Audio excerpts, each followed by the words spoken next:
All right, what's up, guys? We're here to bring you a big board best ball underdog draft. Chuck and Lead here. Lead, how you doing? We haven't had you on a stream for the best ball stream, so it's nice to have a new face in here, get another perspective on things. Yeah, I'm excited to be here. It's been some while. Occupy fam. Hopefully, be able to get on some more of these streams as the normal people start drafting. But here we are, March 5th, and I don't know. I think you mentioned you're 40 big boards in. 25 big boards, and then I had 20 in that little board, so I have 45 finished, and then like another dozen slow drafts going. Oh, you got some slows, huh? Yeah, mixing in NFL and baseball, and so it's just for Right. me, I do think there's a bigger edge in the fast drafts because people have to make quicker decisions. I think in general, we're going to make Mhm. better decisions in the field, but it's just an easy way to get more volume in.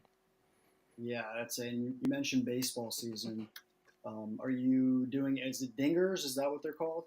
Yeah, Dinger's a big one. I think it's I don't know 100K to first, maybe it's 200 this year, but either way, like the main MLB contest, and then we have Smitty on this staff too. I've been chatting with it a bit, so maybe we'll see if we can get a MLB draft before this season starts too. Nice. So I don't know about you. This is I mean, I guess probably the same for you. It's the earliest I've ever started drafting. Um, Now I play a lot on FFPC and do more managed leagues, but I think this year, Underdog. I'm here. I'm gonna like try to max enter a lot of these tournaments, but um, March 5th, like what's your headspace like through these first 30 drafts? Like, do you have specific kind of goals in mind, targets? Are there things you look to avoid or specifically like carve out a strategy for?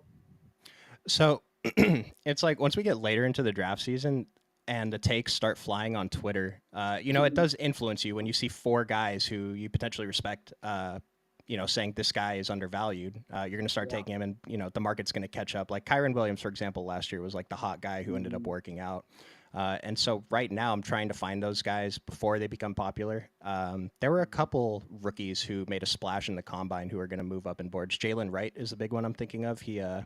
He had an ADP past 200, and now he's like 170, and I'm seeing him still get drafted in like the 150s. Just people want to Yeah. make sure they get him, and I don't think it's incorrect with the rookies. I talked about it with Chris on the previous best ball stream when we did the big board, how they're just undervalued overall. I just want to get to more rookies because I think that the potential for them to move up outweighs the potential for them to fall. I mean, a lot of it's going to come down Mhm. to landing spot, and no one in this contest is going to know which team they're going to be on anyway. But there's information we can use to try and I don't know. You have to get lucky a little bit, but I think we can just Yeah. make better informed decisions than others. And so, yeah, just stocking up on rookies and then just other guys I think are undervalued. Maybe like situations of uncertainty with free agents and stuff like that. Mhm. And so just trying to target those spots. And then as for specific player targets, yeah, there's guys I like more than others, but I'm a little more concentrated than I'd like to be. I kind of want to spread it out a little bit Yeah. since this is like really high variance best ball, right? Yeah. Yeah. That makes sense. And speaking of rookies, obviously I'd say the consensus discourse around whether it's dynasty folks or just NFL fans has been this is an incredible receiver class which has whatever you were looking for, and this running back class, well, kind of like a cast of misfits, right? Um, Yeah. how has the combine shifted that? Because like at least when I've been drafting, um, I feel like I have more opinions on receivers, right? hmm Versus running backs, it's like, do they have the size? What's even production? Like some of these guys didn't have great production profiles, right? A lot of these guys didn't. So, what is kind of your thought process post combine? It's like so. A couple of these guys are rising a bunch. Like Xavier Worthy set records right in the 40-yard dash. I already mentioned Jalen Wright made some waves, and then so it's kind of like I already have a bunch of most of these rookies, and I don't have that many drafts in, but uh, I don't know, the guys who are rising in value fast, I'd like to ease off of them a little bit, and then the guys who maybe Mhm. stayed the same or underperformed expectation, maybe I'll be looking at them a little bit more if I consider them values later. But I mean, I think I'm going to keep doing what I'm doing and just keep drafting these rookies. It's just we'll get to a couple points in the draft where it's like, do I take this rookie or do I take the guaranteed guy like Jacoby Myers, for example, where Mhm. Jacoby, great floor, good ceiling too, but Adonai Mitchell, I mean, you kind of know what I mean? Yeah, I mean, absolutely, and I think this is where I'd say the pick your poison receiving class comes in hand. You can just use your imagination and start thinking of fits in the back of that first round. Teams may want to trade up. There's no surplus of if you like. Do you want a? I mean, the top three receivers, first of all, like are gonna instantly um, be guys you're plugging in your lineup day one, right? Yeah. Um, and then that range, I mean, Brian Thomas Jr., Keon Coleman, who didn't have a good combine by the traditional sense, but um, Adonai Mitchell. I mean, there's so many guys there that I'm like, they could literally be the guys you need from week 15 through week 17 if they fall in the right place. Yeah, it's funny you say that about Keon Mitchell specifically, because I was just listening to someone else argue that this should raise his draft capital and his ADP should go up from that. And so even with like the stats that we have from the combine, there's different ways to look at it, I True. guess. Yeah, absolutely. I think Keon Coleman is my number one exposed to receiver right now. Not that I have like a strong. I mean, look, just pull up his highlights. He's definitely a fun player. Some of the concerns as far as like how will that transfer over to the NFL, like that's making the risk, right? So, yeah. But any I guess we'll start. You'll hop in your draft here in a second, but are there any rookies that after the combine you're like, oh, I don't like my stance on this player now, or like maybe this is something to consider as like a red flag? Um, well, there's definitely a couple players I don't like as much as I did before. I mentioned, what was it? I have too much Bucky Irving. I have too much Audric Estime, Mm, and it's mm, just kind of like what you said about this wide receiver class is stacked, right?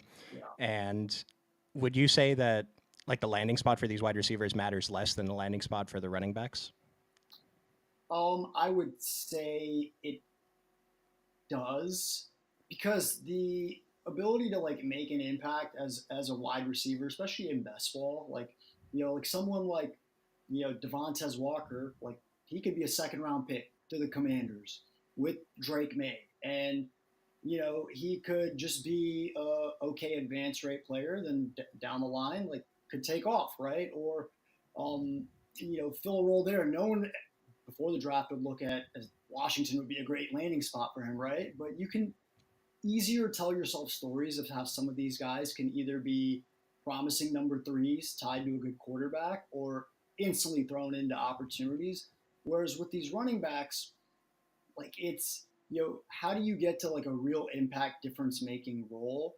In some ways, like it's a lot narrower when you it's definitely a lot narrower when you don't have the draft capital. And I think I, it's hard. Like you see some guys rarely mock to the back of the second, but it looks like a lot of these guys are going to start coming off the board round three.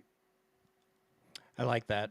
Um, and what you said made me think about like a lot of these receivers we're expecting to step in and contribute during the regular season, right? Just a matter of if they're the second option, third option on the team. Whereas these running Mhm. backs I'm drafting, I'm not expecting them to contribute until the back half of the season, if not Yeah, even just the fantasy playoffs.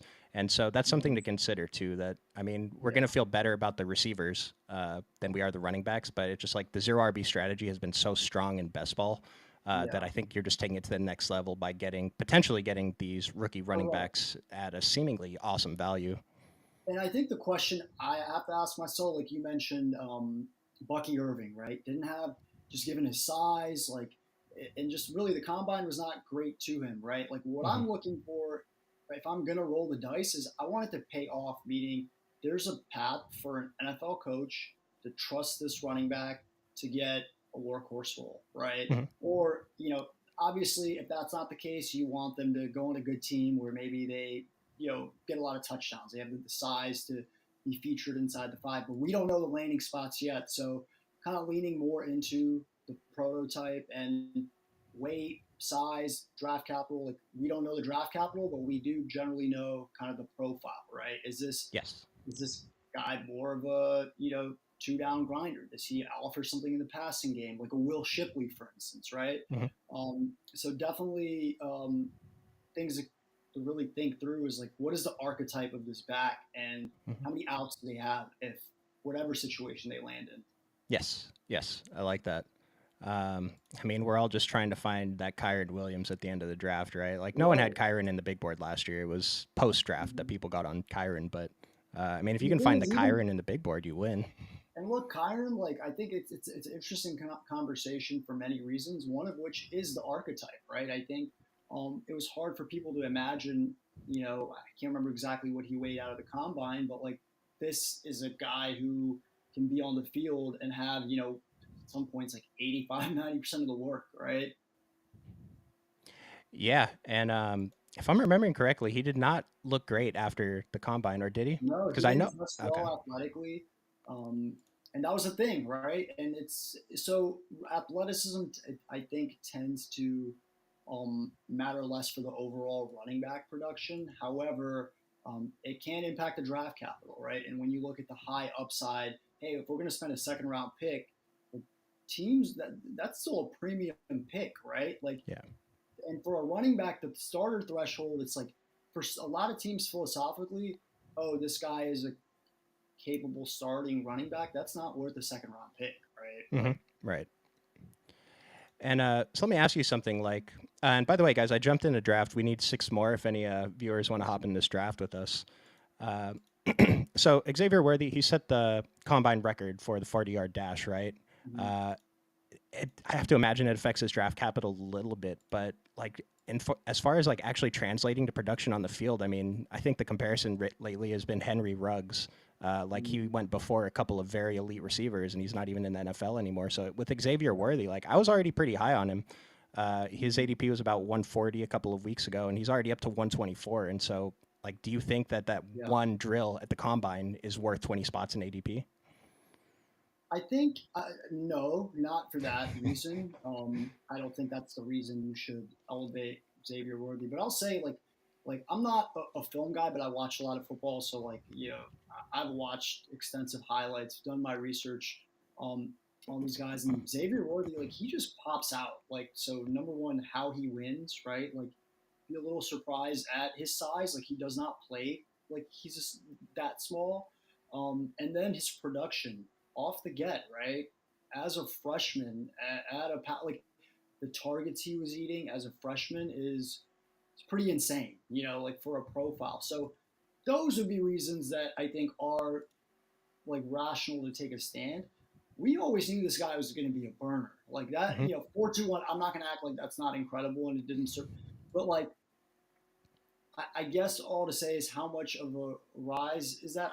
We won't know because we also don't know where these teams had Xavier Worthy on their draft boards, right? Like, um, I mean, comparable. Like you could look at like last year, for instance. You had guys like Zay Flowers, right? We've had more smaller receivers that have gone drafted earlier, right, than previous years. So, but at a certain point, I like can I see Xavier Worthy breaking the top 10? Like it's hard for me to imagine, right? Like, um, but that might be a good thing for him, right? It's like he's better off probably in the middle or end of the first, join a Hmm. situation where there's a established quarterback. But yeah, it's just impressive to witness, but I don't know how much weight it should have on where we're drafting him. I love that idea that a guy does well, but not well enough. You know, like if he's projected mid second, even third round, and somehow he moves into like the end of the first, like it's just so much more valuable of a landing spot. Probably drafted on a better team with a better quarterback. Mm-hmm. And then I'm looking at these four rookies right here. They're all pretty lumped up: Adonai Mitchell, Keon Coleman, Xavier Worthy, Lad McConkey. You already mentioned you're pretty high on Keon Coleman. I mean, how do Yeah. we really differentiate I'll these say guys when we're drafting right now? truly, like right now, I think Adonai Mitchell is like okay. When I look at the top three receivers, right, and then like we already know who they are, right? And then I ask who can be that fourth receiver, right? To me, the conversation is it feels like it's come down to three guys. The first one is Adonai Mitchell. Second one is Brian Thomas, and then the third one is now Xavier Worthy, right? Mhm. Because that's kind of what. And Keon Coleman, I there's just enough concerns about the profile that I know, and like Keon Coleman is obviously further down this list, right? I don't know where he's going. Keon Coleman, yeah, he was just had him on here. Keon Yeah. Coleman, yeah, 115 right after Well, I Mitchell, guess right before Worthy. my way of saying it is I have a lot like my confidence in Adonai Mitchell being a first round receiver feels very high right now, right? I Nice, just feel like nice. I think that's going to happen. That's a chalk. Same with Brian Thomas Jr. Um, the other guys, there just feels like I could see them fall. I could see for whatever reason the NFL may be lower on them than the consensus. They all have their holes to pick, but there's also such a demand for these guys that just as easily maybe a team that reaches, right? Keon Coleman could be the 16th pick of the draft because we get a receiver run and teams up there are just kind of taking him. But as far as the floor projection, I think Mitchell has just separated himself, and as you know, the process gets deeper, I think he'll continue to do so. All right, you guys heard it here. Right from lead, Adonai Mitchell seems very undervalued. I mean, you mentioned him in the same breath as like Brian Thomas Jr., who's going 50 picks ahead of him. And so that's not necessarily to say Brian Thomas is a bad value, but just Mm-hmm. Adonai Mitchell could end up being a screaming value in that case. Yeah. All right, let's make our pick, and then I wanted to ask you another question about how we rank these rookies versus like some iffy veterans. So we have the seventh pick. Looks like the first few picks were pretty standard. Jamar went before Justin Jefferson. And then imagine this is going to be we're going to get Brees Hall or Amon Ra. But is there anyone else you'd be looking at beyond those two guys? I would honestly, Bijan is a guy I would target in like a hero running back build. I think just the upside of that offense, if they seems like are going to target Kirk Cousins, I'm just getting good vibes around. This may be an offense you want to be on. It obviously if they fix the quarterback situation, but We taking him I over think they're the Amon running Ra backs. right now? I think off the upside, I would, Let's do it. with you know, famous last words, but and also like structurally now you can feel better. Like I do like some of the values we get at receiver. That kind of 2-3. I want probably middle. We have a middle. We have a middle spot right now, so like there's some fun options there for sure. Yeah. To me, And there's a also, there's a certain certainty, right? Like I Mhm. look at, and this is what I wanted to actually talk to you next about. These round two running backs, as much as I love all the players, they all feel yucky for their own reason, right? Mhm. Kyron Williams, obviously, just look, this is a guy who we love, but situation, what if it gets pulled under him? What if they draft someone, bring someone in? Jonathan Taylor, um, you know, incredible player, but are we trying to get the guy from 2 years ago? Is that what's the upside with Anthony Richardson? Maybe taking some touchdowns inside the five. Um, Devon Achan, like he's incredible, and I see him as exactly the type of guy you'd be afraid to fade because week 17 rolls around and you barely got through with him, but then he scores 40 points, and all of a sudden he's the guy you need. So I get that, but from a floor perspective, um, especially when you're looking at receivers, that you're like, I can just draft Devontae Adams. I can just plug Yeah. in even like and in some ways I found myself kind of liking the receivers going a little after a little more than like Ayuk, Rasheed Rice, like which Hmm. sounds weird to say because they all have their upside, but I'm looking at Debo Samuel, Stephon Diggs, Chris Olave. Um, One guy I say that I loved last year, but I have a lot of concerns at his price is Tank Dell. Hmm. I Hmm. have not drafted him at all, and I don't think I will at this price. Yeah. Yeah. I've taken him a few times. I mean, I'm usually taking Mike Evans when I get to this range, and I like Jalen Waddle a bit too. I haven't been clicking on him Yeah. as much, but uh, Mhm. so it's like I agree with you. Like DJ Moore, like Nico Collins going 13th. It seems insane, right?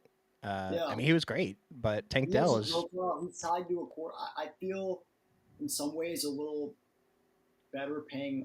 a little more for him because I mean, the physicality, right? Like he is the type of receiver that can command volume, but still, it doesn't feel good. I would Yeah. rather, like, if this was if you could trade back in drafts, that would be a spot I would easily trade down from, Yeah. right? And, um, but So, that's well, why I for this yeah, pick, real quick, are you thinking? I'm thinking Ayuk, Adams, or Rashi Rice. I love Adams here. I just Yep. think I'm Let's going to do it. go with the guy that has done it consistently, broken fantasy. He's done the hard part infinitely times more than Ayuk and Rice, which is like average 18, 19 a game. You know, Hmm. like those guys Hmm. they haven't done it. And Ayuk is phenomenal. Rice, he's tied to Mahomes, but Devontae Adams, like I'm just signing up for that. And I don't think he's washed at all. Like he probably is right. Like I think he's still probably in his prime. Like when I watch him play, the quarterback play, right, and that passing volume, those are some question marks. But Devontae Adams, it just feels like an easy pick. Yeah, My and like perception of him has not changed much from last year, where I mhm, also thought he was a good pick. I Wasn't did too. didn't pay Yeah, out. yeah. Like comparing these, early second round receiver values: Marvin Harrison, Nico Collins, Garrett Wilson, DJ Moore. I like for the price. I definitely feel better about this next group: Devontae, Rashi Rice, Ayuk, even Debo Samuel, who I'm generally kind of low on, and then Stephon Diggs just Mhm. also feels like a screaming value. And so, Yeah, to go into another point, like the first 3, 4 picks this year feel very, very strong. Like last year, it was in that 8 to 12 range, maybe with if you could double up on CD and Amon Ra, but right. there's so many. Like it's not just 2 receivers here that we're trying to get back to No, back. If we have a top 4 pick, like we have 6 options who yeah. look awesome, and so I think that's something You that can do so much. Also, like I'll say this, I love the quarterbacks, Josh Allen and Jalen Hurts is what I've had to probably stop myself from getting him because he'll fall to the fourth round, right? And mhm, um, there's such a gap between him and Josh Allen that, and I think Josh Allen's price is fine. Like if you yep, were like, hey, you know what, I'm gonna get Josh Allen in round two. That's gonna take my focus off, spending a 8th, 10th, 11th round pick on an additional quarterback, and I can honestly punt the second quarterback to just get someone maybe to fill a bye week. Um, I think, yeah, just like that gap, it opens things up for you. Same with Jalen Hurts, and um, I mean, Lamar's a guy I've been overweight on the last 3 years. But if his and Jalen Hurts' prices remain this close, I don't know if it will be this year. you're just gonna take Jalen most of the time. I, I'd say so, just because of the rushing touchdown equity, and then the playmakers tied to him, right? Um, and I mean, Jalen Hurts, like you go into a Sunday and you're actually expecting him to score a rushing touchdown, and if he scores two and throws for two, like you're not surprised. Like, and all of a sudden he's one of the very few difference making quarterbacks that are worth that, right? And Lamar is worth his price too, truly, right? Like I'm happy to pay that price. Like if Jalen Hurts was a little higher, like Laporta versus Jalen Hurts, I am always taking Jalen Hurts there. I feel better about the position for the onesie position, the edge I'd get there than going Laporta. So I'm guessing we're not taking Laporta here. Do you like Mike Evans, DK Metcalf? You want to just take Jalen Hurts? You could go whichever way at receiver or Hurts. Yeah, Evans is all those receivers are fine. Well, So or Jalen. I mean, look, you don't have to convince me. Like that's a fun start right there.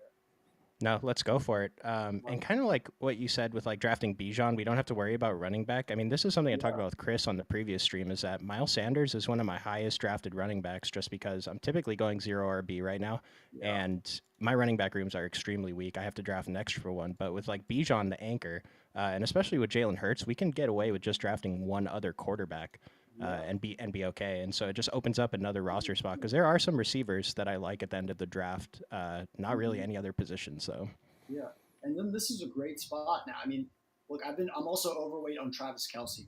yeah, So, yep. now not to like spread us so thin, but across positions. But this is a really fun part of the draft. Um, I have not been touching these running backs though. Pacheco, Cook, Rashad White, they all just feel like there's some risk there with Hmm. potential competition, right? And um, none of these players strike me as like guys like I need to get on in on them right now in March 5th, right? Like Yeah, yeah. This group here is pretty interesting. I mean, are you drafting any of these three, Pacheco, Cook, or White? I have not drafted them once, so Okay, it's just I okay. don't fear them at this price, and I do think look if it's I do a lot of managed leagues, so like come managed season, and if we get a clearer picture and like someone like Rashad White, like that price could be very palatable. Like if the situation's more or less the same, it's like okay, but so much can happen in Kansas City Hmm. and Buffalo. Um, but I do think like I could see myself liking James Cook if there isn't really any credible you know competition, and I'm like, I could see him rush for 8+ touchdowns and then get more receiving work. Maybe they don't add, another big time receiver. Then all of a sudden you can see how he's like second, third on that pecking order. But right now it's just I don't see why I need to do it right now because I don't see these guys if not short of nothing happening. Like maybe they go up a few spots, but they're not going to climb. Right. No, exactly. And that's about like hunting for value. I mean, I was going to say Amari Cooper has been my default pick here, but Mm. with Kelsey and Mahomes off the board, I mean, I don't mind Drake London, don't mind Zay Flowers, the rookie Yeah. O'Dunes. I mean, there's a little something to be said for the Falcons stack, right? Like, it's so I like London, I like Odunze. Either of them look good to me. And I'm same with gonna Levi. Maybe Okay, I'm gonna go Drake London this time. I love it. Get that Ooh, Atlanta stack, and we got a little bit of ADP value. The tough thing about drafting for the stack right now is like, what quarterback do we take to try to complete right. this? Or no, not even. I'm just thinking we already have the Falcons, right? So like the Mhm. correlated bit is, let's say Kirk Cousins. We don't need Kirk, right? Let's Mhm. say for whatever reason they get Kirk Cousins, and this team overachieves and they're a top five offense, right? And all of a sudden all systems go. Bijan scoring touchdowns. Drake London is actually used like he should be and a focal point of the passing game. Um, Sky's the limit. Like those are the two pieces you may need, right, from Atlanta. So I do look at stacking through that lens as well, knowing the quarterback is most of the time the least important part because you can replicate that elsewhere. But Drake London and Bijan Robinson each finish like Bijan being RB1 overall and Drake London being wide receiver 7 on the season, right? Like those things don't contradict one another. I like it. No, I like that a lot. Um, there's another guy that I wanted And to then of ask you course about in this it range. could be week 5 and Taylor Heineke is taking snaps and then we're just like, Uh, oh shit. But doesn't even matter I've been in anymore. on Drake London. I thought his rookie year was just so impressive. Obviously, Garrett Wilson, he landed A-Raj, Chris Olave. Like last year, I was like, why would I draft Chris Olave when I can get Drake London, who I actually think might be a better receiver or just as good? Well, the answer is Derek Carr is significantly whatever they had going on is way better than what Atlanta and Arthur Smith is cooking up. But Right. more or less the talent profile, like Drake London is the kind of guy who I could easily see being a clear round 2 pick next year that people are happy about. Oh, absolutely. No, absolutely. I mean, just even thinking about the ceiling compared to the guys after him, I mean, it was an easy pick at ADP. Mhm. The other guy I wanted to ask you about though, Travis Etienne just fell 14 spots after ADP. We did get some word that they're going to try to lessen the workload on him. Do you think that this is too far? Like, should he be bunched up with James Cook, Pacheco, and Rashad White? Um, I think you might give him a little more benefit of the. Well, okay. Here's what I'll say.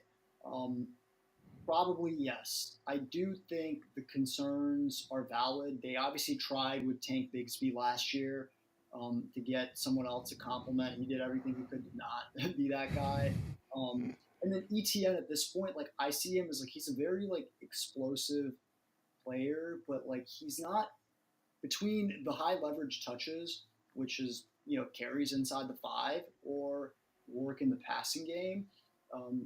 he is not a guy that like you necessarily as a team need there, right? Like now you can design stuff in the passing game, use his speed, but all to say is those things could one of those things could be taken away from him, and now he's a bad pick there. Mm-hmm. I don't disagree. Um, let's see. I think we want to try to load up on more receivers. Yes.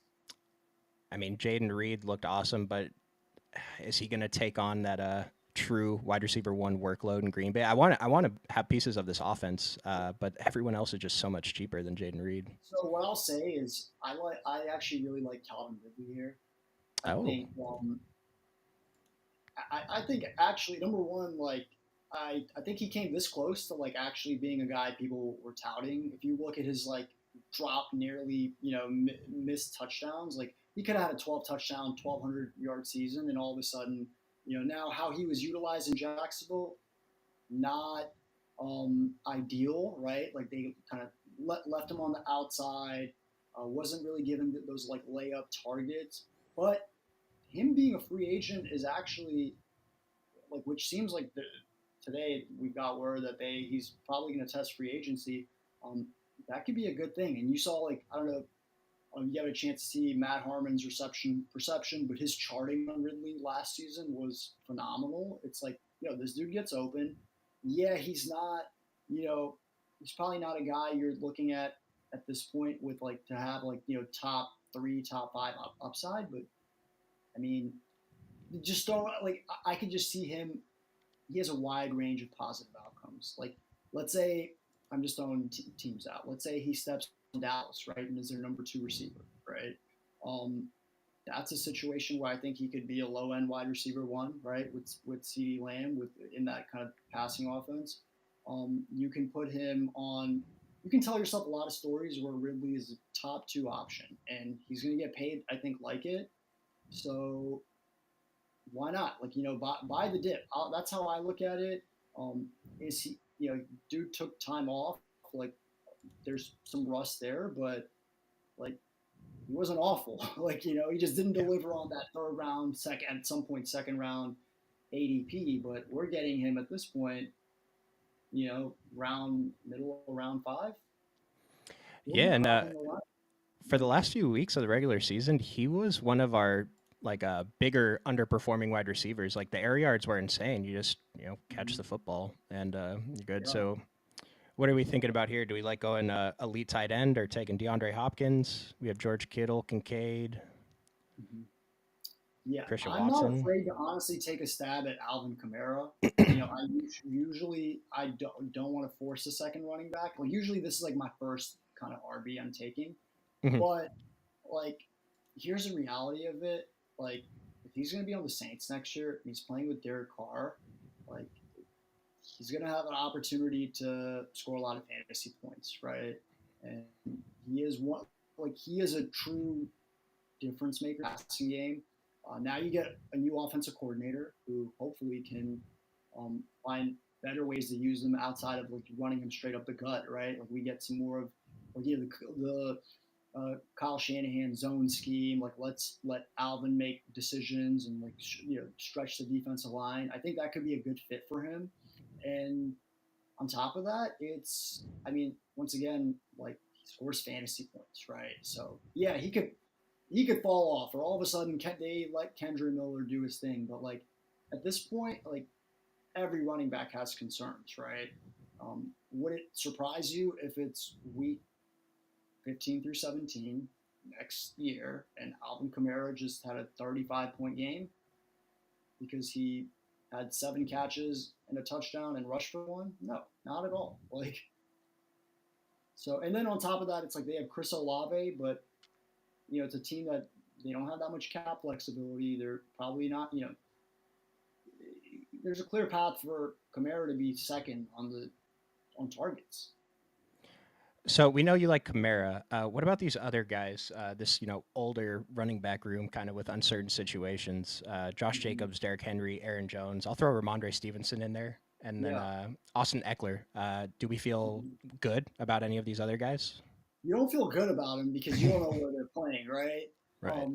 But I feel a little opportunistic on Henry And I'd say because I do think Henry, like, he's maintained his performance, like efficiency. If you look at, like, whether it's rushing grade or just like he's just excelled. Like, doesn't look like this. I mean, he's running behind a makeshift offensive line on a bad team wherever there's no real vertical threats. Teams are loading the box. I could see him pop into a good situation and score 15, lead the league in rushing touchdowns next year, truly, right? And eat the volume. The other guys like Jacobs, there's just uncertainty, right? Like, if let's say if he comes back, a lot of these guys, it's like if they stay on their same team, that's probably the best out, honestly. Like, Yeah. you look at it like, hey, they're the guy, like they're established. I would run it back with all those guys, right? Like at this price, 100, Josh Jacobs, Austin Eckler, Tony Pollard, easy. If you knew they were coming into the same situation. Um, the two of those guys we can say there's a chance for. Like, I think Tony Pollard has a realistic chance of coming back to the Cowboys, and Josh Jacobs, it seems like they want to keep him, right? So, um, but yeah, it's those are just kind of like take your medicine picks with upside, because I do think if you're going zero RB, and even in this case we're not, but like that second running back spot, if we can get consistent production from it and upside, like that's going to help us focus on receivers now, right? Like, Yeah, like Tony Pollard's a guy I've been taking almost every time at ADP. I don't feel super strongly about really anyone else in this group. I'm taking, them here and there, but this range in the draft is kind of I don't love it. mhm. So I mean, there's not a single receiver. I have to scroll down a bit to Dubs and Troy Yeah. Franklin, then we get a few of the rookies. And this is where I'm happy to be aggressive on these rookies, right? Because if you look at our team right now, we have three receivers that we feel very confident in, just like their roles, right? Like, no, like Mhm. we're just like these guys. If this team's going to be good, these guys are going to be good, right? Now we can um, take swings. And I think by drafting guys like that, like I don't want to touch Romeo Dobbs here. Um, Yeah, I want to go for Nye Mitchell, right? Who could easily steam. Now I don't know what his relative ADP, or if it's kind of reaching here, but I think we can wait one more. yeah, We can pretty much go receiver, or I mean, running back or Troy Franklin here. Like we could go Pollard, mm-hmm, um, James yeah, Conner. I hate taking three early running backs like this, mm-hmm. You could do that. but I think. I it mean, it's fine. I think it Yeah, allows us to only draft like five running backs is kind of iffy for sure, six at the most, and yeah, then we can just try and take shots on. Because at the beginning of the stream, I pulled up the sheet that you sent me that had mostly day two picks. There mm-hmm, are some day three receivers on your list though, and maybe we can try and see if we can find a yeah. couple of those at the end of the draft.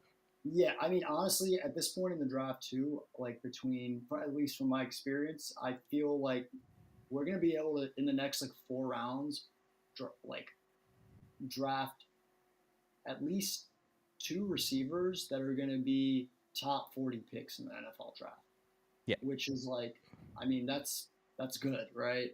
yeah. Um, and look, I don't hate going Tony Pollard here at all, because I think it comes down to what you're trying to do structurally and knowing how far you can push that before you have to reel it back in, right? So like this Tony Pollard pick, number one, we obviously like the player and the potential offense, right? If he comes back to Dallas, they don't really add anyone. They bring back Rico Dowdle, they kind of run it back. Maybe they add another receiver. Um, like Calvin Ridley right now. All of a sudden, we got a little Cowboys. But like, you see a situation where now he's going 2 rounds higher, right, in the draft, um, and we can just mash receivers. And I mean, I found myself also looking at Mike Williams and Marquise Brown as guys where I'm like, I'm not crazy about these dudes, but at this price, like, why the hell not plug him in? Like, I like Mike those two a Williams lot could too. be the Yeah. guy I need starting week 8, right? And it's not like he's a guy that relies on explosiveness or like changing direction. Like, he's a outside like possession receiver. For our next pick, are you looking at uh, like we could go Kyle Pitts, Jake Ferguson, or we could just Go scroll all down out and just take Atlanta. a receiver?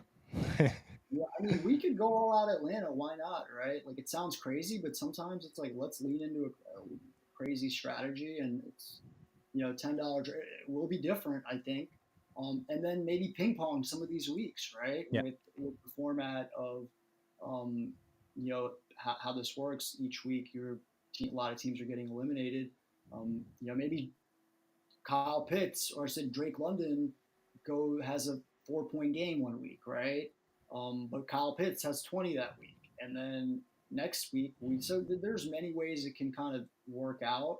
Um, the bet is clearly on Kirk Cousins signing with Falcons. When you're like, and I think that's not a bad way to look at certain drafts. If you're drafting early, like if this happens, like what would my payoff be, right? And I think if Kirk signed with um, the Falcons, these dudes, at least the sentiment would go up slowly. It might not happen overnight, but by the time, you know, after that first preseason drive where Kirk goes 8 for 8 and, London scores, all of a sudden Drake London's a third round pick, early third round pick, and Kyle Pitts is back in like the fifth round, right? Like, next to George Kittle, which sounds crazy now, but like shit like that happens.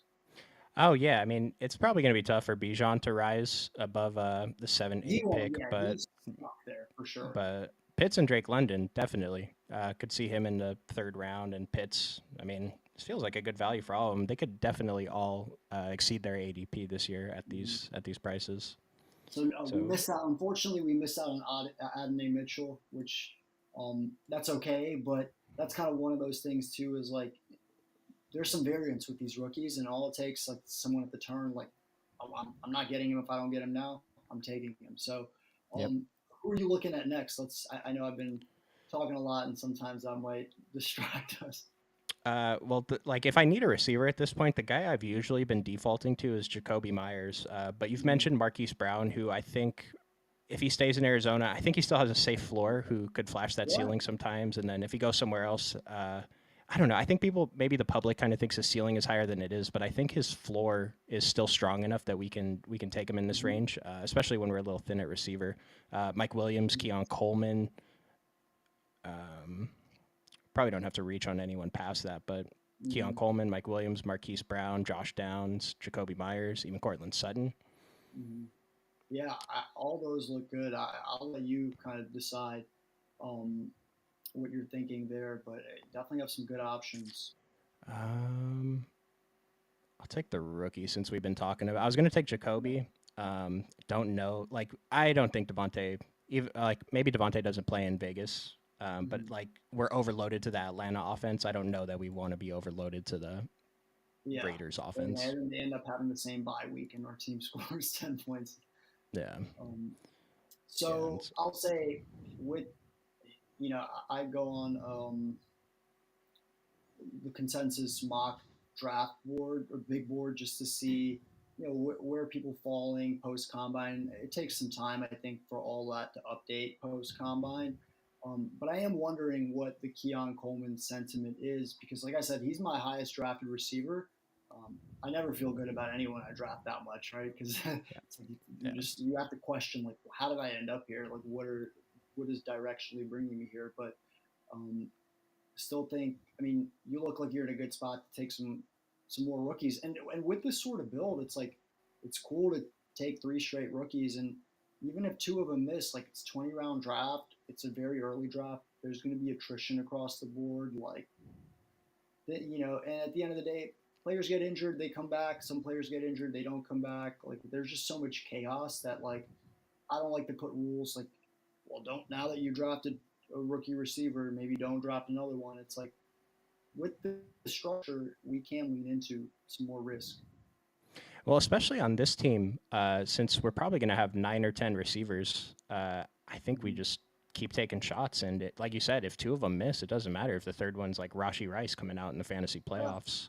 And so this build is kind of different from my other builds where I'm usually loading up on receivers early and then drafting a lot of rookie running backs in this range. But this time we flipped it. We took some strong, should be strong running backs. We have our anchor receivers, and then we could just take shots on whatever receivers we want from here on out.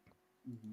So let's pull up the board, see kind of what we're looking at um, coming up. What do you think of Tyler Lockett? Right, he's a guy that like he's never won anyone a league, but he's always kind of been valued like a good value pick. He's my It's just highest exposed player in big board so far, well, that and he tells just us got what we need taken. to know.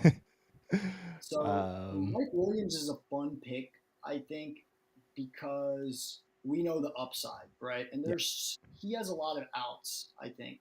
Um, like there's so many situations in which Mike Williams is going to be a player for the second half of the season that's just atop of fantasy rankings, right? Like he's in people's top 24, right? Like going into the week because that he's taking his role that he had with the Chargers and maybe it's with the Cowboys, right? I keep on saying the Cowboys, but um, there are teams out there, and this is where the money side, like he looks like he's going to be an inevitable cap casualty, right?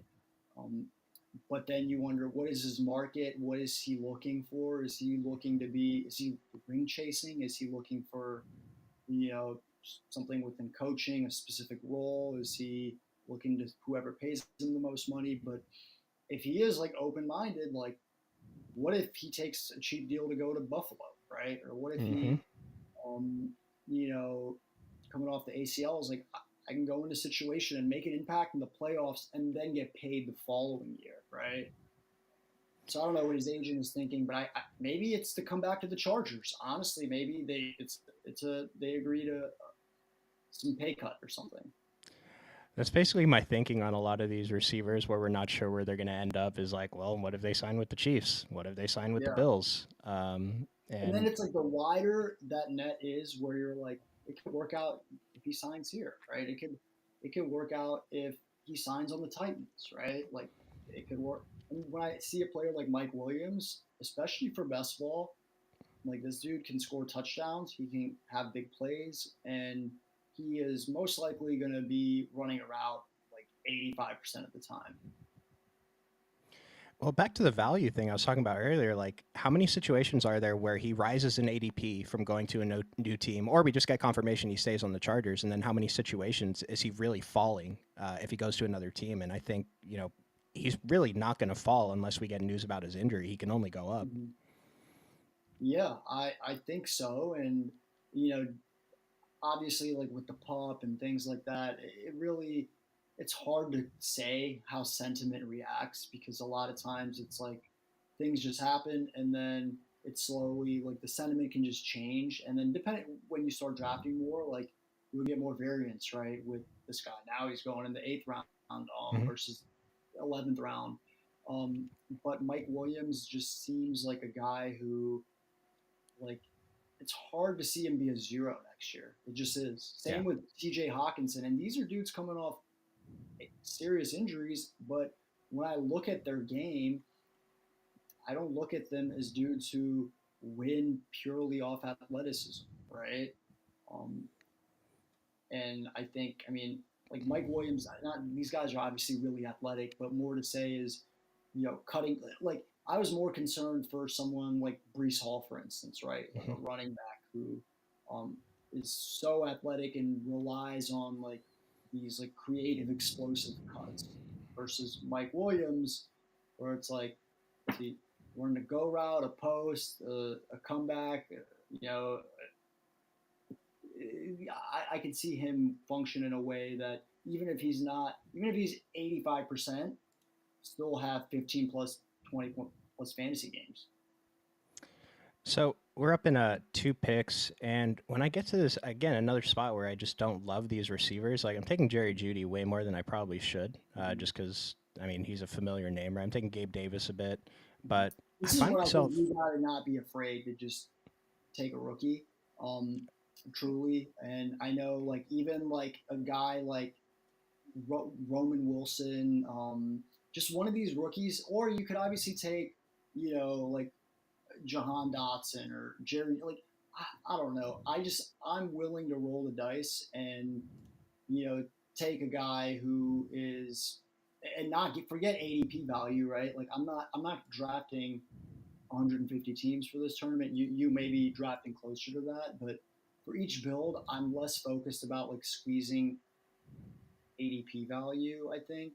Which might not be the right way to look at it, but like in this example, I'm just like if I draft, Roman Wilson here as opposed to the next round, like, what does that really change? It doesn't matter. Like, if Yep. Roman Wilson is a good player, that's what's going to matter at this point. No, I like that. And if he, his ADP goes up anyway, then it's not going to matter. We just the fact that we locked him up, I think, is pretty important. Mm-hmm. What are And you that, and the thinking? thing, Mhm. Oh, go ahead. and that's the thing. I think like with some of these receivers, there's like, what is their production profile? And like with Roman Wilson, people will look at, look, he didn't he didn't have the volume, right? Like that you feel good about. But if he is a round two pick and one team really thinks he fits with what they're doing, they're going to expect him to have a role by the second half of the season. Like you don't draft same way with running backs. Like with receivers, you're not drafting a dude in the second round if you're like, yeah, you know what, he could come around starting next year. I think the expectation is like guys should be ready to play NFL football. We talked about most of the rookies in this range. A guy that just got drafted, Xavier Leggett. I was kind of under the impression that his stock fell a little bit after the combine. Do you have any I think thoughts on him? he's like 2 inches shorter than maybe they thought. So like he's like a very like athletic, like kind of like presented as like this like freak of nature, and he ended 6'1", not 6'3". I think a raw player, but a fun player. Like easily all look, these dudes could easily go in the back of round one, and it just wouldn't shock me. I don't know, like so that's kind of where my sentiment is now. What are your thoughts on even a second tight end here I inside? don't hate it. Yeah, you thinking Yeah, Luke Musgrave? I think that could be a good compliment to Pitts. Both like, now with Luke, like in managed leagues, and I'm curious to hear your thoughts. Like, how do you? Because when I look at Green Bay, Jordan Love, up and coming, like obviously a lot of buzz around that, and then a very young and at this point, like you consider full of depth pass catching, right? Like you got Mm-hmm. Dontavian Wicks, Romeo Dubs, Christian Watson. So it feels like it's for managed leagues, it might be very hard to like pinpoint like all these like fringe like wide receiver threes, and then Tucker Kraft and Luke Musgrave. They might be coming in on the rankings as like tight end 14 and like 19, and it's like a headache. How do I start sit? But for best ball, right? It's like, hey, Luke Musgrave, if you can give us like 4 or 5 weeks where you're a good play, like that's all we ask. Another thing I don't mind about even taking the second tight end a little bit earlier, even if I have like say Mark Andrews and like Cole Komet, especially if I did what we did here, where we drafted a few more running backs early, and my wide Mm-hmm. receiver room might not be as strong. That Mm-hmm. second tight end will fill in the flex, Yeah, possibly at least 1 week, which is for which is sure. pretty important. So You can score a touchdown, get over 50 yards, right? Like you could easily fill a flex spot. So sometimes simplifying the game isn't the worst thing either, right? Because we are looking for touchdowns and big plays to get us yards. And like last year, I went late tight end a lot, and this Mm-hmm. year it's a lot harder because the situations are more unclear. Like Tucker Kraft going ahead of Hunter Henry, Davis Allen, who's possibly the starter in LA, Mm-hmm. Gerald Everett, I think, is a free agent. Donald Parham Jr. could be the starter in Chargers. Like there's so much here we don't know. Like Jelani Woods is a guy I'm Yeah. still stuck on, who lost his entire last season, but I've been taking Mm-hmm. him in the 20th round of some of these drafts, and so tight end Right. is Right. tough. I like having security in our tight end. Are you thinking a third Right. for this team? Um, I think only if we get to a point where, like, let's say Michael Mayer or like one of these like promising talents is still available after we draft like another receiver or two, and then it's like, okay, like maybe I could justify it. But can you click tight end for a sec? Yeah. So like, even like I hate to say it, but like, yeah. So usually structurally, I feel like most of my teams have been two quarterbacks, two tight ends, right? Hmm. The places I get the three tight ends aren't usually this build, but let's say if I didn't take Kyle Pitts, but I waited just a little bit and took like the the tight end 12, like I'm trying to think who's in that range, then I'm more inclined. But I'm at peace with this for sure. Like Okay, not getting nice. another Me too. tight end. But then So my mindset also will turn into thinking about it as a flex, right? And if it's at the very end of the draft, now I'm looking at someone who I'm like, hey, this dude can score touchdowns. Versus I don't even know if this dude's gonna be on an NFL team, right? Or this mhm. is like, we're talking someone who's not going to contribute. Um, So we're up in one pick. Some guys, I haven't been taking Brandon Cooks much, but I wouldn't hate him. I've taken Drake May a couple of times, Braylon I Allen, was in Bucky on Adam. Irving. Adam Thielen was probably my best pick of last year, consistently. Who Um, was? Adam Thielen last year, which you know I deserve to be made fun of for it, You want to go but for it? I just think you're going to get weeks out of him, right? And even assuming Carolina goes, honestly, you're almost hoping Carolina adds Brian Thomas or adds someone else to give this offense some explosiveness, something to keep the defense's sole attention away from just Adam Thielen, who's just a funnel, right? And then I mean, look, it's an older player, but at the same time, like structurally, you can build around that. So now we're even more inclined to we can we can take a guy who might not make the team, right? Like or a 6 round rookie who ends up barely playing.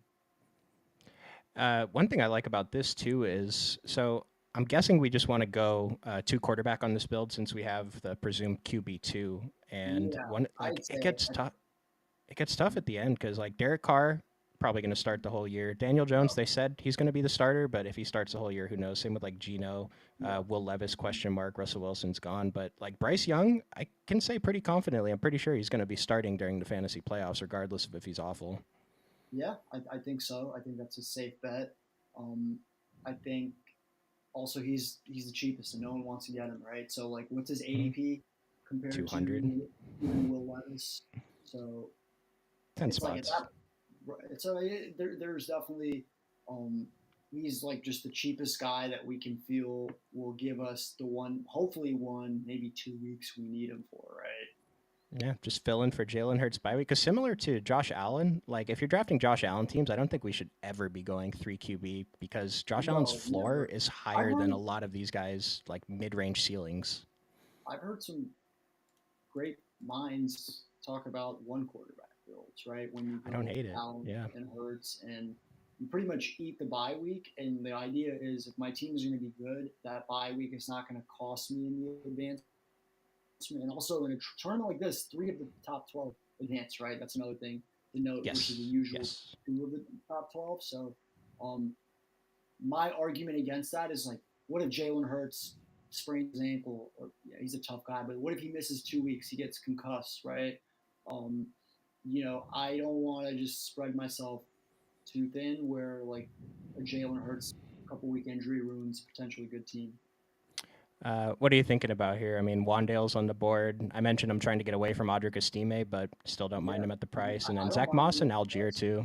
Algier's Which not a bad pick. I mean, we're going all in on the Falcons at this point. Like, oh, you that's what want, I forgot. We have yeah, a Falcon stack. it sounds weird, but I don't hate it because we're already so invested. And at the end of the day, too, it's like, what if Bijan does get hurt, right? And what if Algier, like this new coaching staff, like he has the build to get a lot of volume, right?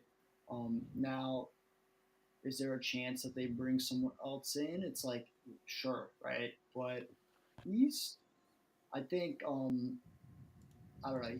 He's kind of earned his role. Like he's never been a guy that like his, you know, he's never been a guy that's like, okay, like people don't like him because they wanted Arthur Smith to use Bijan Robinson more, right? But he's still a solid handcuff, I think. And I don't like if Bijan gets hurt. I feel pretty confident as of right now that he's a dude that's going to get 20 carries.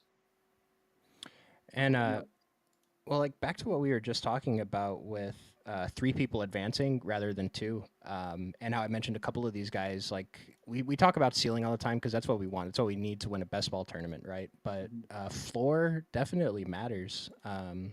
And when we have these two guys already, Kamara and Tony Pollard, even if Bijan does go down and then we get Algier, I mean, I don't think we have to shoot for the moon like what we did. We didn't shoot for the moon, and I think this is Right. still fine. Or maybe we kind of Yeah. did, but it's okay. I mean, this is a build where like I don't ever push it there, but like you could leave with four running backs and just take it for what it's worth, right? The trade off is like at the end of the day, you're still comparing running backs to receivers, and like you want to take the player that probably has the best chance to insert your lineup and give you upside. But I don't think that's a crazy strategy at all. So obviously, it looks like we probably should mash some more receivers coming up. Do we go?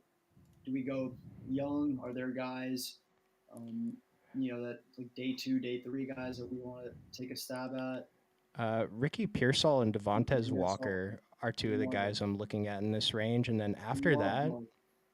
yeah, I'm not sure. I don't know too much about the receivers after Well, Devontae I'd say Walker. those are another two guys where easily like the same way it's like I could just easily see them be round two picks. Like it's I don't know, I can put the percentage on it, but like let's say there's a 30% chance that these guys are round two picks, right? And a 50% chance that they're round three picks. That's you take that at this stage of the draft. Like The guys, I mean, I've been taking Zay Jones a ton because kind of similar to Calvin Ridley, his air yards at the end of last season were insane, even though it didn't result in any kind of production. But especially if Calvin Ridley's gone, then his ADP is like, it's not going to fall. He can't get worse than ADP 182. I think this yeah, is like one of the best late round receiver values that we can have interesting. some confidence in anyway. And you do you feel pretty confident he's coming back to Jacksonville? Uh, I guess not, but um, Yeah, eh. it's. I'd be interested to think if they move on from Ridley, what is their plan at receiver, right? Because then, I mean, you're down to Christian Kirk, right? And if um, maybe their Another plan is to draft someone round one or round two, right? So, but no, Zay Jones, he's produced. I think I'm still with this build more interested. I'm saying Walker, but that's just how it goes, right? Um, Yeah, you have any feelings about Malik Washington, Von Baker, Brendan Rice, just the next three guys by ADP? Brendan Rice, I think he has a chance to be a day two pick. Could take him in the I'm next cool with round. him. Yeah, I'm cool with really any of these rookies. But you can go Zay Jones if that's your guy. I like the confidence. Don't let me steer you away from him, please. All right, let's take Zay Jones here, and then we'll shoot for Brendan Rice. We should still be able to get him ahead of quite a bit ahead of Like ADP. And at this point, best mhm, case for Zay is not hard to imagine, right? It's the Jags move on from Calvin Ridley. They don't want to spend their money on that extension. They bring back Zay Jones on a cheap deal. He obviously has goodwill, like brought in by this staff, like Trevor Lawrence um, probably would advocate for him. And then they draft another receiver who is complimentary and maybe less of a target hog than Calvin Ridley. And then you're hoping like Zay Jones is a guy they use in the red zone, right? Like they clearly prioritize in um, inside the 10-yard line. So think we've seen it break well for him in best ball, right, where he has these massive games. So he's easily a guy whose situation could ironically improve, but since he's this player that's been around for so long and there isn't that um, you know, ascending sentiment. Like he could be like this year's Jacoby Myers, even though it's totally different, but um, just like an unsexy guy that I think could be. I see where your head's at. so I think we'll take Brendan Rice here. But are you still? Do you still have any kind of hopes for Traylon Burks? I had the hopes that this team is going to give him an opportunity this year, and he is not a bad pick here. Like I feel more confident that he's going to be getting 75% snaps than someone like Rice. Just given that we don't like this, Rice could be a fourth round pick, and then Whereas with Burks, there's still some equity in him being a first round pick that they traded up for.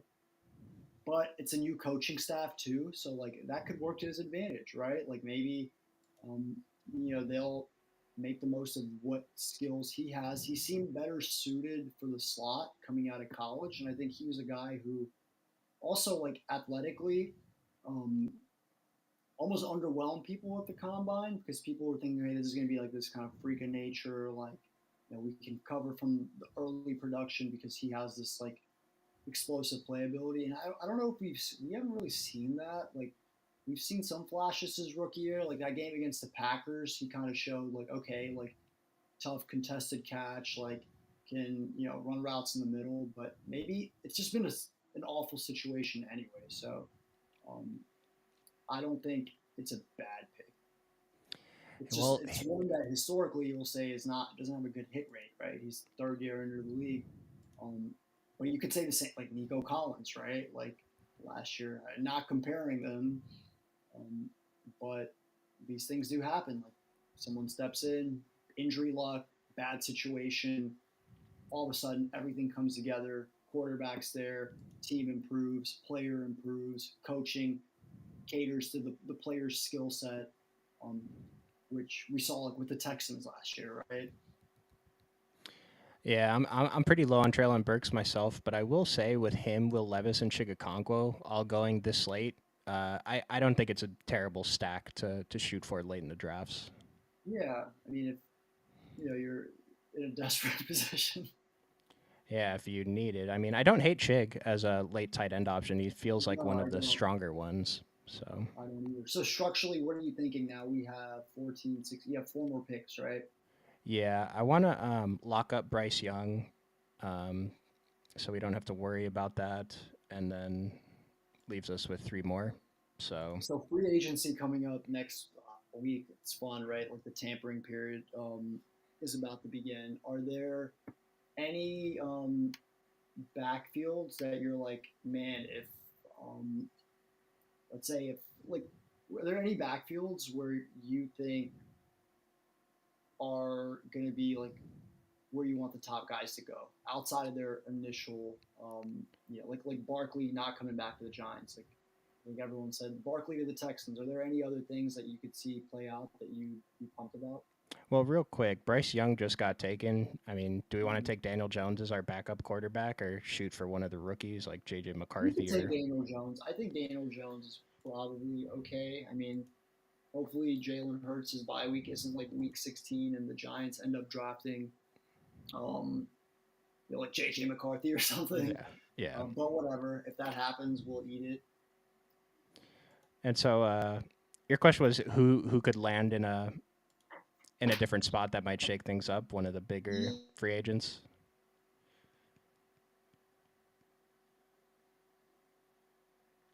Oh, lost you for a second there. Uh, well, see if we get lead back in a minute, but we have a 2-4-9-2 going. I mean, we're pretty comfortable with the running back room. Maybe if we see someone like this is just such a disgusting group of running back slate. Like Tank Bigsby is a thing. Oh, lost lead. Sorry, guys. There's a couple guys late here that wanted to talk to lead about, but we'll see. Maybe we can get him back. Coming down to the last couple rounds, but a couple comments in the chat. I'm so sorry if you guys are still here. Moose, yeah, what's good? Should have said what's up to lead while he was here, and then Derek. Tennessee homer take early. Jalen Wright season. Hey, it is Jalen Wright season. This guy is going to get steamed up to ADP 120. Watch. Um, oh, did we get him back? Hold on, guys. I think I might be able to bring him back for the rest of the draft.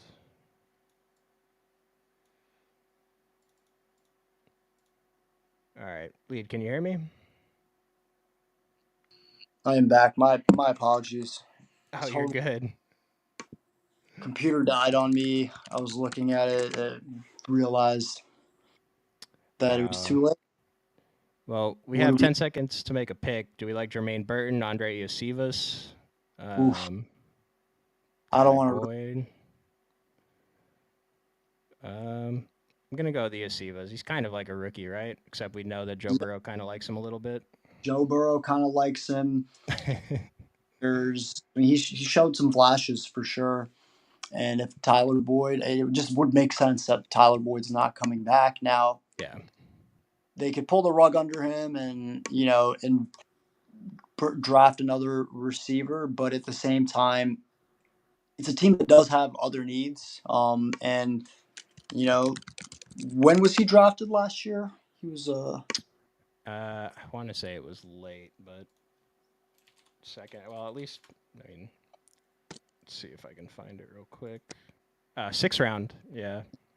so there's a buzz though. We can't, it's not like it's obviously a low floor pick, and that's okay. Do you think we want to go with a fifth running back? I'm not opposed to it. My problem is just that I feel like we're just really throwing darts here. Like Tank Bigsby, they said they're gonna try, but he was pretty bad his rookie year. Hmm. And then even after that, like Michael Carter's a guy that I don't hate. Emmanuel Wilson might get an opportunity, assuming AJ Dillon's gone. Deontay Foreman seems like not much upside, but He at least has some pedigree. I mean, yeah, it's. I hear you. I think, and sorry, I'm like on my phone right now, so I can you're barely good. see who is around. I feel you. Like, I don't think you have to pick a running back here at this point. Like, these guys probably not hitting our lineup if this team is good. Yeah, like Israel Abanikanda, I've heard people talking about, Is but he okay? Sorry, if he's there, I actually think he has a clear path to being the RB2 on the Jets. okay, Um, Now that could easily be taken away from him. They could bring someone else in, but for now, at least, I see it as he is the RB2, and um, they're he's explosive. He has shown flashes in the preseason and in the regular season, and um, who knows if A. Rod is going to trust him? I couldn't tell you, right? Like he literally can be RB3 before the season starts, but they did get rid of Michael Carter. I think that at least tells us something. Like they didn't need to. Um, I think there's something there where they're like, hey, this guy is. We're happy that we drafted him.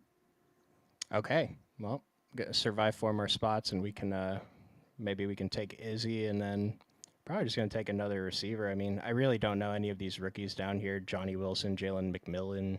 I love Uh, Johnny Wilson. Might be my most drafted rookie, so all you right, should probably get him. all right. And this is where it's bad to,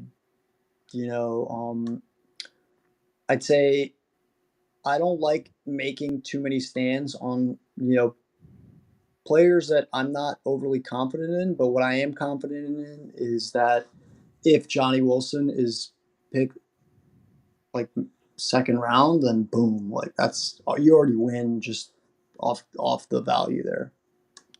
Okay, so if both of these guys are available, Johnny Wilson's a priority over Abanaconda. Yeah, we have our pick. I would say so. I would say so for Let's do me. it. I think he's more likely to be a difference maker. Um, I mean,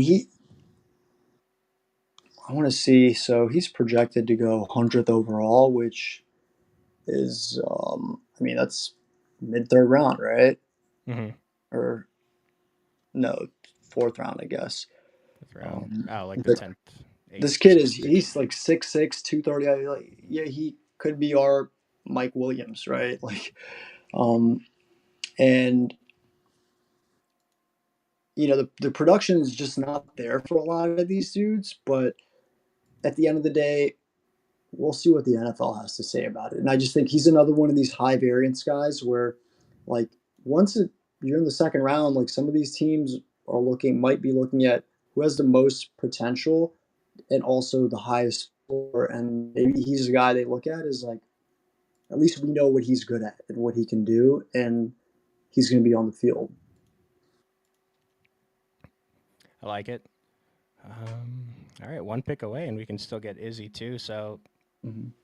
I don't know. I might have like one or two other teams that I've taken 11 receivers, but I love this. I mean, we took shots on four rookie receivers, a lot of shots on some other guys. A couple guys with hopefully some kind of floor.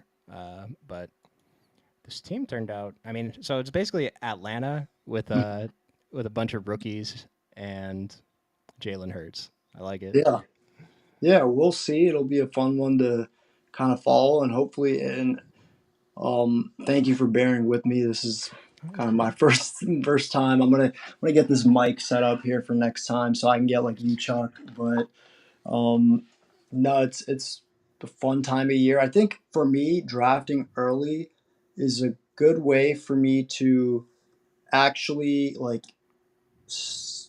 start forming my opinions on rookies before they land, and I think that's the part I enjoy the most.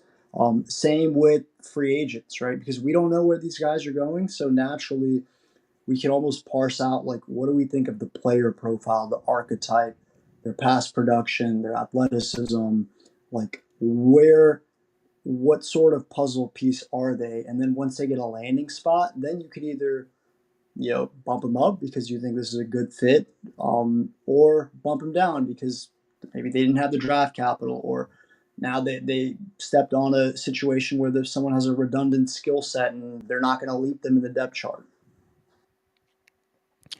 When Underdog drops their rookie sophomore drafts, we'll have to have you back, and we'll have to rip a couple of those drafts together.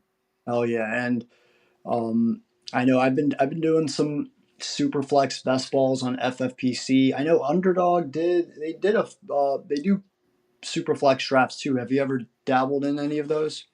Yeah, I actually in the big board superflex last season, I got two teams through to the finals. Wow. So waiting for that. Yeah, looking Yeah, forward to that contest dropping. It just, I love mean, it. very quickly the easy strategy. Just if you don't get one of the top six quarterbacks, take anyone else, and just take late quarterbacks. Luckily, it worked out, but Yeah. it seems too easy. I mean, I got lucky too. I'm not gonna say I didn't get lucky, but the I mean, strategy that's worked. a very impressive advance rate to the final. So, no, clearly you're the guy to know, and I'm going to need to pick your brain more um, on these Superflex best balls because they are interesting as far as trying to decide like when do you get that second and third quarterback. I feel like that's really there's a game within a game because at a certain point it's like, man, this third quarterback is it's a pointless pick, right? Yeah. Yeah, it's definitely a balance. And like this, my sample size was super small. I really didn't do that many super flex drafts. But yeah, we'll definitely see if we can find some of the data from last year's like winners, finals, teams, whatever, to see if we can dive into that a little bit more. Love Uh, it. yeah, but this was great. Lee, All right. thanks for joining me today. Yeah, I loved a lot. getting the information about some of these rookies that I wasn't sure. Some other spots in the draft. Like that was great. Can't wait to do this again. Do you have I know any it's final words? no. I'm excited for free agency. I think the NFL is like literally. I know everyone says this, but it's like truly around the calendar sport, and having these drafts earlier gives us more reasons to like be excited. Like even little things like Dalton Schultz, he's coming back. Like okay, all right, how do we? What does that mean? Clearly, they have some faith in him now.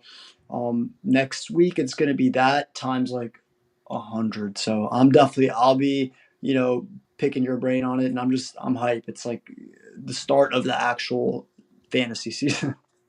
No, it's going to be great. Looking forward to it. But to the viewers, appreciate you watching. Hopefully, this is a pretty good team 2-5-11-2.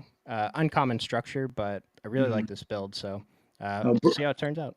Breaking news: the Falcons are rehiring Arthur Smith. Oh no, Which is all right. Well, we lost $10, but it's okay. it's worth it. All right, Chuck. uh, All right, yeah, occupy him. Good night. I'll see you guys. Thanks.